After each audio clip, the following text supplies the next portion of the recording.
Hi guys, അപ്പം നമുക്കിന്നൊരു Mysore trip പോയാലോ? നമ്മൾ എങ്ങോട്ടാ പോണേ? പോവാണോ? അപ്പോൾ കറക്റ്റ് പുലർച്ചെ 3:20 കേട്ടോ നമ്മൾ വീട്ടിൽ നിന്ന് ട്രിപ്പ് സ്റ്റാർട്ട് ചെയ്തത്. വീട്ടിൽ നിന്ന് ഇറങ്ങിയപ്പോൾ അത്ര തണുപ്പൊന്നും ഫീൽ ചെയ്തിട്ടില്ലെങ്കിലും മൈസൂർ എത്തുന്തോറും നമുക്ക് ഭയങ്കര തണുപ്പ് ഫീൽ ചെയ്തിരുന്നു കേട്ടോ. അതുപോലെ തന്നെ ഫോറസ്റ്റ് വ്യൂ എന്ന് പറയുന്നത് അടിപൊളിയായിരുന്നു. ആ ഒരു കറക്റ്റ് ടൈമിൽ, ആ മോർണിംഗ് ടൈമിൽ തന്നെ നമ്മളവിടെ എത്തിയതുകൊണ്ട് നമുക്ക് നല്ല വ്യൂ ആയിരുന്നു. അതായത് ആ ഒരു കോട, അതുപോലെ തന്നെ ഭയങ്കര തണുപ്പ്, അതൊക്കെ നമുക്ക് ഫീൽ ചെയ്യാൻ പറ്റി. കൂടാതെ നമുക്ക് അങ്ങനെ പോയിക്കൊണ്ടിരുന്നപ്പോൾ ഒരുപാട് ആനയും മാനെയും ഒക്കെ കാണാൻ പറ്റി. സൂല് ആനേനെയും മാനെയും അങ്ങനത്തെ മൃഗങ്ങളെയൊക്കെ കണ്ടിട്ടുണ്ടെങ്കിലും റോഡ് സൈഡിൽ നമ്മുടെ കാറ് ഡ്രൈവ് ചെയ്തുകൊണ്ടിരിക്കുമ്പോൾ അല്ലെങ്കിൽ കാറിൽ പോയിക്കൊണ്ടിരിക്കുമ്പോൾ നമുക്ക് റോഡ് സൈഡിൽ തന്നെ കാണാൻ പറ്റിയപ്പോൾ ഭയങ്കര അത്ഭുതമായിരുന്നു, ഭയങ്കര രസമായിരുന്നു. ഒരുപാട് മാനിൻ്റെ കൂട്ടങ്ങൾ ഇങ്ങനെ വന്ന് നിൽക്കുന്നുണ്ടായിരുന്നു. പുള്ളിമാനായാലും കലമാനായാലും അങ്ങനത്തെ ഒരുപാട് മാനുകൾ, പക്ഷികളും മൃഗങ്ങളൊക്കെ നമുക്ക് കാണാം. നമ്മുടെ തൊട്ട് പോയപ്പോ തന്നെ റോഡ് സൈഡിൽ ഇത്രയും മൃഗങ്ങളെ കണ്ടപ്പോൾ തന്നെ നമ്മൾ ഹാപ്പി ആയി.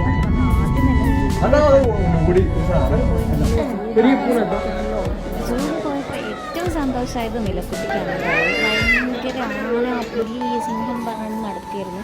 ഒക്കെ ഒരുപാട് ഇഷ്ടമായി. ഇങ്ങനത്തെ മൃഗങ്ങളെ കാണുമ്പോൾ ഭയങ്കര ഇഷ്ടമാണ്. ഒക്കെന്നല്ല, ചെറിയ കുട്ടികൾക്കൊക്കെ ഭയങ്കര ഇൻട്രസ്റ്റിംഗ് ആയിട്ടുള്ള കാര്യമാണല്ലോ ഇങ്ങനത്തെ പക്ഷികളും മൃഗങ്ങളൊക്കെ കാണുന്നത്. പക്ഷേ നമ്മൾ ചെന്നപ്പോൾ സിംഹം, അതുപോലെ തന്നെ അതൊക്കെ ഉറങ്ങുന്ന സമയമായിരുന്നു തോന്നുന്നത്, ഉച്ച സമയം. അപ്പോൾ ആയപ്പോഴത്തേന് ഇവിടുത്തെ എന്താ പറയുക, ക്ഷീണിച്ച് ഉറങ്ങുന്ന സമയമായിരുന്നു. അത്രയും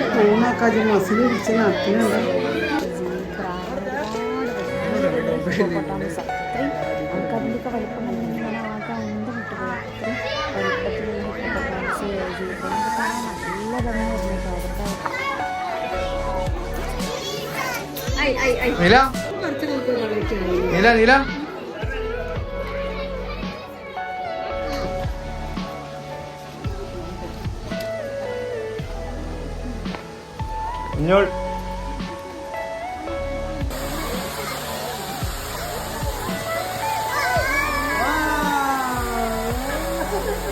നമ്മൾ നേരത്തെ കണ്ട റോഡ് സൈഡിൽ കണ്ടതിനെക്കാട്ടിലും വെറൈറ്റി ആയിട്ടുള്ള ഒരുപാട് മാനുകളുടെ വെറൈറ്റീസ് ഉണ്ട് കേട്ടോ. പുള്ളി ഉള്ളത്, പുള്ളി ഇല്ലാത്തത്, അങ്ങനെ പല പല കാറ്റഗറിയിൽ പെടുന്ന മാനുകൾ ഇവിടെ ഉണ്ട്. ആനകൾ തന്നെ ഇന്ത്യൻ ആന, ആഫ്രിക്കൻ ആന എന്ന് തുടങ്ങിയിട്ട് 2 ടൈപ്പിലുള്ള ആനകൾ തന്നെ ഉണ്ടായിരുന്നു.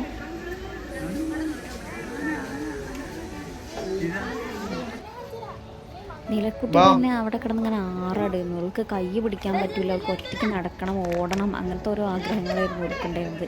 നമ്മൾ ഫ്രണ്ടിലേക്ക് പോകുമ്പോൾ ബാക്കിലേക്ക് ഓടുക, അങ്ങനെയായിരുന്നു. കുറേ നേരം അവളുടെ പിന്നാലെ ഓടി.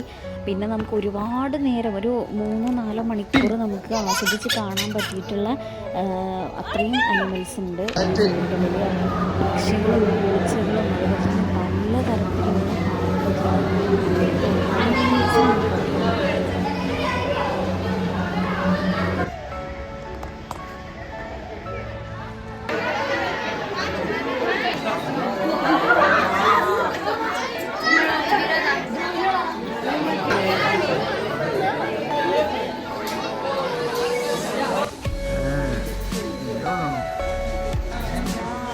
എനിക്ക് കണ്ടതിലൊക്കെ ഏറ്റവും ഇഷ്ടപ്പെട്ടതാണ് ജിറാഫിനെ. കാരണം ജിറാഫിനെ നമ്മൾ അധികം ജൂലോ അങ്ങനെ എപ്പോഴും കാണാത്തതായതുകൊണ്ടാണ് എന്തുകൊണ്ടാണെന്ന് അറിയാം, എനിക്ക് ഭയങ്കര ഇഷ്ടപ്പെട്ടു ജിറാഫിനെ. നമ്മൾ കൊണ്ടുപോയി ഇരിക്കാൻ തോന്നുന്നു, അത് കഴിക്കുന്നതും വെള്ളം കുടിക്കുന്നതും അങ്ങനെയായിരുന്നു. എന്തായാലും നമ്മളതൊക്കെ കഴിഞ്ഞ് ഉച്ചയായപ്പോഴത്തേന് പുറത്ത് പറഞ്ഞത് കേരള റെസ്റ്റോറൻറ്റിൽ തന്നെ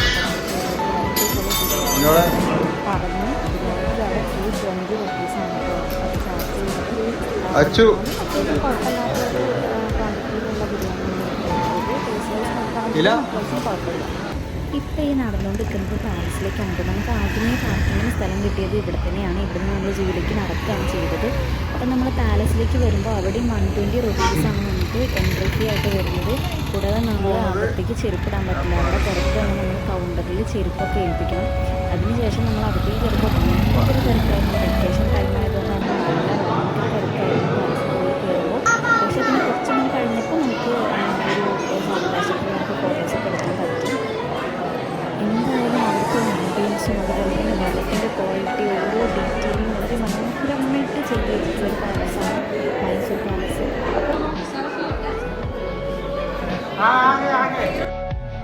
ഈ കാണുന്നത് നമ്മൾ സ്റ്റേ ചെയ്യാനെടുത്തുള്ള റൂമാണ് കേട്ടോ. ഗോൾഡൻ ഐറിസ് എന്ന് പറഞ്ഞിട്ടുള്ള ഒരു ഹോട്ടലിലാണ് റൂം എടുത്തിട്ടുണ്ടായിരുന്നത്. നല്ല റേറ്റ് പറഞ്ഞു, വെക്കേഷൻ ടൈം ആയതുകൊണ്ടാണെന്ന് പറഞ്ഞു. അത്യാവശ്യം റേറ്റ് നമ്മൾ കൊടുക്കേണ്ടി വന്നു. എന്നാലും നല്ല സൗകര്യമുള്ള നീറ്റായിട്ടുള്ള ബാത്റൂമും റൂമും അങ്ങനെ എല്ലാ സൗകര്യങ്ങളുള്ള ഒരു അടിപൊളി റൂം തന്നെയാണ് നമുക്ക് കിട്ടിയിട്ടുള്ളത്. പിന്നീട് നമ്മൾ പുലർച്ചെ 5 മണി ആയപ്പോൾ തന്നെ റൂം വെക്കേറ്റ് ചെയ്തിട്ട് ഇറങ്ങി.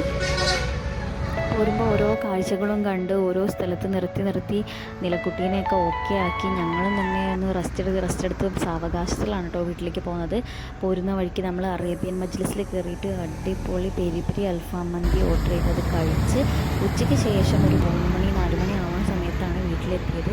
എന്തായാലും ഇത്രയൊക്കെ ഉള്ളൂ നമ്മുടെ മൈസൂർ ട്രിപ്പ്. ഇത് നമ്മൾ പെട്ടെന്ന് തട്ടിക്കൂട്ടിയൊരു വ്ളോഗ് ആയതുകൊണ്ട് തന്നെ അത്ര അടിപൊളിയാക്കാൻ പറ്റില്ല, വോയിസ് ഒന്നും ചെയ്യാൻ പറ്റിയിട്ടില്ല.